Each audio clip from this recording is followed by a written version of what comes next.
श्रोतेहो, संविधान सभेतल्या शलाका या मालिकेच्या 12व्या भागात आज आपण ऐकणार आहोत राजकुमारी अमृत कौर यांच्या जीवनकार्याविषयीचं रूपक. लेखन सुरेश सावंत, निवेदन ज्ञानेश्वर नाईक आणि धनश्री जोशी, निर्मिती सहयोग रोहिणी पाटील आणि आशिष शेडगे आणि सादरकर्त्या ज्योत्स्ना केतकर. स्त्री शक्तीच्या भूमीमधून प्रसवे मानव जात, तिच्या उन्नतीसाठी श्रमली रात्रंदिन स्त्री जात. अम्मो दुर्गा अशा शलाका स्वातंत्र्यास्तव लढल्या, नारी समता समाजोन्नती या ध्येयास्तव जगल्या. राजकुमारीनं आपला विलासी महाल, भरजरी वस्त्र प्रावरण त्यागून वनवास पत्करल्याच्या कहाण्या आपण ऐकलेल्या आहेत, पण वास्तवातली त्याची उदाहरणं अगदीच दुर्मिळ. त्यातली एक आपली आजची नायिका. तिचं नाव राजकुमारी अमृत कौर. संविधान सभेतल्या पहिल्या सदस्यांची आपण माहिती घेत आहोत. अमृत कौर त्यातल्या एक. राजकुमारी अमृत कौर यांचा जन्म 2 फेब्रुवारी 1889 रोजी लखनौला झाला. त्या पंजाबच्या कपूरथळा राजघराण्यातल्या. वडील राजा हरनाम सिंग आणि आई प्रिसिला चटर्जी. प्रिसिला ही गोलकनाथ चटर्जी या बंगालमधील ख्रिस्ती मिशनरींची मुलगी. या गोलकनाथांच्या प्रभावामुळे हरनाम सिंगांनी ख्रिस्ती धर्म स्वीकारला. या धर्मांतरामुळे त्यांच्या घरात तयार झालेल्या वारसा हक्काच्या अस्वस्थतेपायी हरनामांनी स्वतःहून कपूरथळा सिंहासनाचा अधिकार सोडला. एका चरित्रकारानं म्हटल्याप्रमाणे त्यांनी स्वर्गलोकीच्या राज्यासाठी भूतलावरच्या राज्याचा त्याग केला. ब्रिटिशांना त्यांच्याबद्दल सहानुभूती वाटली. त्यांनी त्यांच्या ताब्यात असलेल्या अवध इस्टेट्स या इलाख्याचं हरनामांना व्यवस्थापक बनवलं. ही एक प्रकारे त्यांच्या त्यागाची भरपाई होती. आता लखनौच्या कपूरथळा पॅलेसमधून ते कारभार पाहू लागले. शिमल्यातही त्यांचं निवासस्थान होतं. राजकुमारी अमृत कौर आणि त्यांच्या भावंडांचं बालपण या 2 ठिकाणी गेलं. सगळ्यात धाकट्या आणि लाडक्या अमृतनं या काळात घोडेस्वारी, पर्वतारोहण आणि जंगल भ्रमंती मनमुराद केली. अमृतची आई प्रिसिला स्त्रियांच्या उत्थानाविषयी खूप सजग होती. औपचारिक शिक्षणाचं महत्त्व त्या जाणून होत्या. अमृतचं प्रारंभीचं शिक्षण घरीच झालं. मात्र पुढच्या शिक्षणासाठी आईनं तिला इंग्लंडमधल्या डॉर्सेटशायर इथल्या शेरबॉर्न स्कूलमध्ये धाडलं. अमृत तेव्हा 8 वर्षांची होती. वास्तविक या वयात इतक्या दूर पाठवण्याबद्दल वडील हरनाम फारसे राजी नव्हते. अमृतला अभ्यास तसंच इतरही उपक्रमांमध्ये गती होती. हॉकी, टेनिस अशा विविध खेळांमध्ये ती प्रवीण होती. टेनिस तिच्या विशेष आवडीचा खेळ. विम्बल्डनला ती टेनिस खेळली. त्या काळातल्या भारतातल्या उत्कृष्ट महिला टेनिस खेळाडूंमध्ये तिची गणना होई. इटालियन आणि फ्रेंच या भाषा तिला अस्खलित येत. तसंच पियानो आणि व्हायोलिन वादनामध्ये ती उत्तम होती. ऑक्सफर्ड विद्यापीठातून ती पदवीधर झाली. या काळात ती युरोपभर फिरली. तिथली संस्कृती, वैचारिक खळबळी यांचा चांगलाच परिचय तिला झाला. त्यातून आलेल्या नव्या जाणीवा घेऊन ती भारतात 1909-10च्या सुमारास परतली.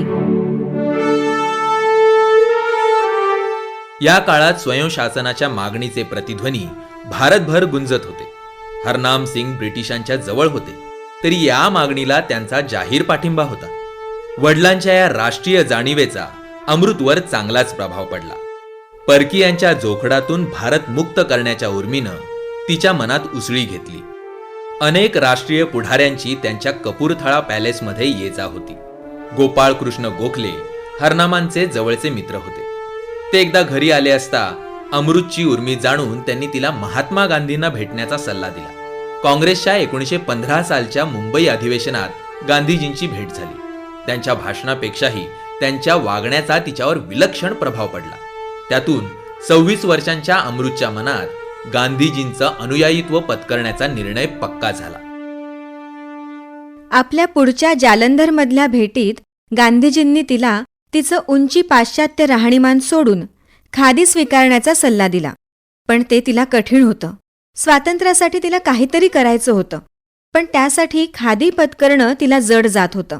त्याऐवजी ती चळवळीला देणग्या देऊ लागली. तिनं गांधीजींना त्यांच्यासोबत साबरमती आश्रमात राहण्याची परवानगी मागितली.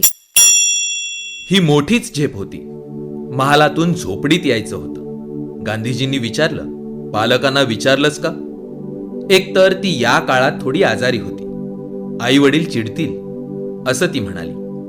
त्यांना न दुखावता आश्रमात यायची घाई न करता तू आता जिथं आहेस तिथंच राहून चळवळीचं काम तू करू शकशील, असा सल्ला गांधीजींनी दिला. त्यानंतर 10 वर्षांनी आरामदायी ऐश्वर्य संपन्न जीवनाचा त्याग करून राजकुमारी अमृत कौर कायमच्या आश्रमवासी झाल्या.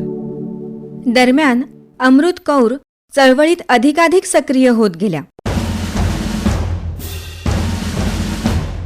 1927 साली भारतभरच्या प्रमुख महिला नेत्यांनी एकत्र येऊन महिलांच्या सामाजिक शैक्षणिक सुधारणांसाठी अखिल भारतीय महिला परिषदेची स्थापना केली. आधी तिचं नाव वेगळं होतं. अमृत कौर तिच्या संस्थापकांपैकी एक होत्या. अमृत कौर यांनी परिषदेच्या कामाला एवढं वाहून घेतलं होतं की त्याचं वर्णन करताना रेणुका रे म्हणतात, परिषद म्हणजेच अमृत आणि अमृत म्हणजेच परिषद होती. भारतात न्याय्य प्रतिनिधित्वासाठी सार्वत्रिक प्रौढ मताधिकाराची मागणी महिला नेत्यांनी लावून धरली होती. शिक्षण आणि संपत्तीच्या अटींमुळे अत्यंत मर्यादित लोकांना मताधिकार होता. या दोन्ही अटी उच्चभ्रू समाजातल्या स्त्रियाही सरसकट पूर्ण करू शकत नसल्यानं त्या मोठ्या प्रमाणात मताधिकारापासून वंचित राहत. या मागणीला नंतर आरक्षणाचा आयाम मिळाला. मुस्लिम, शीख, युरोपियन, अँग्लो इंडियन, भारतीय ख्रिस्ती यांना स्वतंत्र मतदारसंघ होते. अनुसूचित जातींना असा स्वतंत्र मतदारसंघ मिळावा ही मागणी वातावरणात होती. सार्वत्रिक मताधिकारात ही सगळी आरक्षणं येणार. महिलांच्या आरक्षणातही ही पोट आरक्षणं येणार. भारतीय समाजात ब्रिटिश जाणीवपूर्वक फूट पाडण्यासाठी या आरक्षणाचा उपयोग करत आहेत, हे मत काँग्रेसमधले प्रमुख नेते तसंच या नामवंत महिला नेत्यांमध्ये प्रबळ होतं. ब्रिटिशांच्या भारतीयांच्या एकजुटीत पाचर मारण्याच्या या धोरणाला विरोध हा महिलांना आरक्षण नको या मागणीचा पाया होता. तुमचा जातीय आरक्षणाला विरोध आहे की महिलांच्या आरक्षणाला विरोध आहे, याबद्दल डॉक्टर आंबेडकरांनी अमृत कौर यांची गोलमेज परिषदेत केलेली तपासणी आणि त्यावेळची प्रश्नोत्तरं खूप उद्बोधक आहेत. महिलांना आरक्षण नको या भूमिकेमागे जातीय आरक्षण नको हे सूत्र असल्यानं खुद्द अखिल भारतीय महिला परिषदेच्या नेत्यांमध्ये याबद्दल मतभेद सुरू झाले. या वादांच्या याहून अधिक तपशिलात जाणं इथं शक्य नाही. तथापि आजही आरक्षणाच्या मुद्द्यावर समाज ढवळून निघतो हे लक्षात घेता यातील एका विचार पद्धतीची नोंद घेऊन पुढे जाऊ. अमृत कौर त्या विचार पद्धतीची वकिली जोरदार करत असल्यानं त्यांच्या म्हणण्याची चौकट समजणं गरजेचं आहे. स्वतंत्र मतदारसंघ म्हणजे विशिष्ट समाज विभागातली व्यक्तीच उमेदवार आणि त्याला मतदान करणारेही त्याच विभागातले. आरक्षित मतदारसंघ याचा अर्थ मतदार सगळे मात्र उमेदवार विशिष्ट समाज विभागाचा. अनुसूचित जातींसाठी ब्रिटिशांनी मंजूर केलेले स्वतंत्र मतदारसंघ रद्द करून त्याऐवजी अधिक संख्येच्या आरक्षित जागा देण्याबाबतचा करार डॉक्टर आंबेडकर आणि गांधीजी यांच्यात झाला. तो पुणे करार. स्वतंत्र मतदारसंघाची मागणी डॉक्टर आंबेडकरांनी सोडली. आरक्षणामुळे किमान अनुसूचित जातीचे लोक खात्रीनं निवडून येणार हे नक्की झालं. आम्हाला आमच्यातल्या सर्वोत्तम महिला आणि सर्वोत्तम पुरुष विधिमंडळांवर पाठवायचे आहेत, असं अमृत कौर यांचा युक्तिवाद होता. आजही सर्वसाधारण जागांवर जातीय तसंच अन्य प्रकारचे अल्पसंख्य सहजगत्या निवडून येत नाहीत. ही स्थिती पाहता आरक्षणच नसतं तर सर्वोत्तम म्हणून समाजातल्या उच्चभ्रू ताकदवानांचाच वरचष्मा 100% दिसला असता. अमृत कौर किंवा त्यावेळच्या राष्ट्रीय नेत्यांची समाजातल्या फाटाफुटीची आणि ब्रिटिशांच्या फोडा आणि झोडा नीतीची चिंता रास्त होती. त्यांच्या हेतूंबद्दल शंका घ्यायचं कारण नाही. मात्र आपली मनं स्वच्छ असली तरी सामाजिक वास्तव विचारात घ्यावंच लागतं.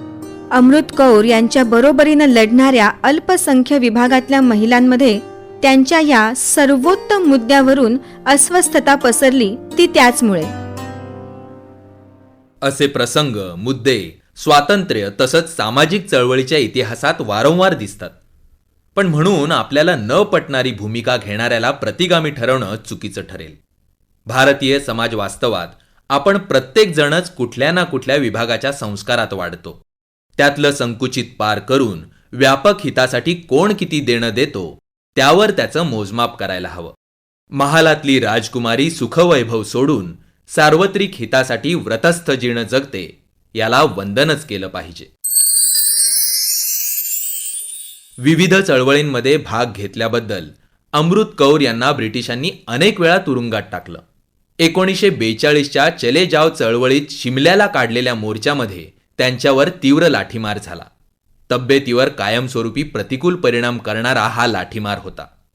त्यानंतर ब्रिटिशांनी त्यांना शिमल्याला नजरकैदेत ठेवलं.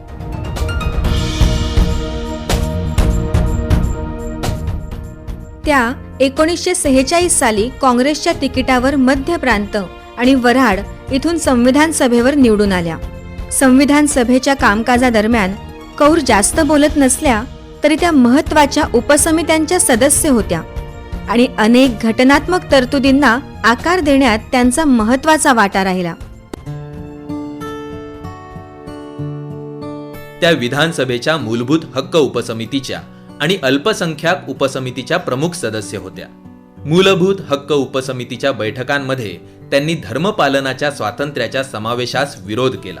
त्यांच्या मते यामुळे पडदा, सती, देवदासी या प्रथांना घटनात्मक संरक्षण मिळू शकतं. त्यांच्या या विरोधाला यश आलं. धर्मपालनाचं हे स्वातंत्र्य राज्याला सामाजिक सुधारणांसाठी कायदे करण्यापासून प्रतिबंधित करू शकणार नाही अशी अट घालण्यात आली. कौर यांनी राज्यानं एकरूप नागरी संहिता तयार करण्याच्या बाजूनं मतदान केलं. मतदानात हा मुद्दा टिकला नाही, पण राज्याच्या धोरणासाठीच्या मार्गदर्शक तत्वांमध्ये त्याचा समावेश करण्यात आला. 1947 मध्ये नेहरूंच्या नेतृत्वाखालील अंतरिम सरकारच्या मंत्रिमंडळात त्या स्वतंत्र भारताच्या पहिल्या आरोग्य मंत्री झाल्या. पुढे त्या पदावर त्यांनी 10 वर्ष काम केलं. स्वातंत्र्यानंतरच्या मंत्रिमंडळातल्या त्या पहिल्या महिला सदस्य होत्या. 1956 मध्ये त्यांनी संसदेत एम्स विधेयक सादर केलं. त्यामुळे देशातील वैद्यकीय शिक्षणाचा आणि सेवेचा स्तर उंचावण्यासाठी all India institute of medical sciences म्हणजेच एम्स विधेयक सादर केलं. अनेक राष्ट्रीय आंतरराष्ट्रीय संस्थांमध्ये त्यांनी काम केलं. सर्वांसाठी मोफत शिक्षण या कल्पनेवर त्यांचा ठाम विश्वास होता. विशेषतः महिलांच्या शिक्षणासाठीच्या प्रयत्नांवर त्यांचा विशेष जोर होता. 1956 मध्ये प्रिन्स्टन विद्यापीठानं त्यांना कायद्याची मानद डॉक्टर पदवी प्रदान केली. मंत्रिपदाचा कार्यकाळ संपल्यावर त्या राज्यसभेच्या सदस्य राहिल्या. त्या पदावर असतानाच 6 फेब्रुवारी 1964 रोजी वयाच्या 75व्या वर्षी नवी दिल्ली इथे त्यांचं निधन झालं. राजकुमारी अमृत कौर यांच्या एका समकालीन महिला कार्यकर्तीनं त्यांच्या मृत्यूनंतर म्हटलं, त्या संत होत्या, त्या केवळ सेवेसाठीच जगल्या. अम्मुदुर्गा अशा शलाका स्वातंत्र्यास्तव लढल्या. नारी समता समाजोन्नती या ध्येयास्तव जगल्या. स्मरणतयांचे देल ऊर्जा पेलाया आव्हाने. नव्या युगाच्या नव्या पथावर चालाया निष्ठेने. संविधान सभेतल्या शलाका या मालिकेच्या 12व्या भागात आज आपण ऐकलं राजकुमारी अमृत कौर यांच्या जीवनकार्याविषयीचं रूपक. लेखन सुरेश सावंत, निवेदन ज्ञानेश्वर नाईक आणि धनश्री जोशी. शीर्षक गीत आसावरी काकडे. शीर्षक गीताचं संगीत सोमेश नार्वेकर. ध्वनी प्रभाव परीक्षित भातखंडे. निर्मिती सहयोग आशिष शेडगे आणि रोहिणी पाटील.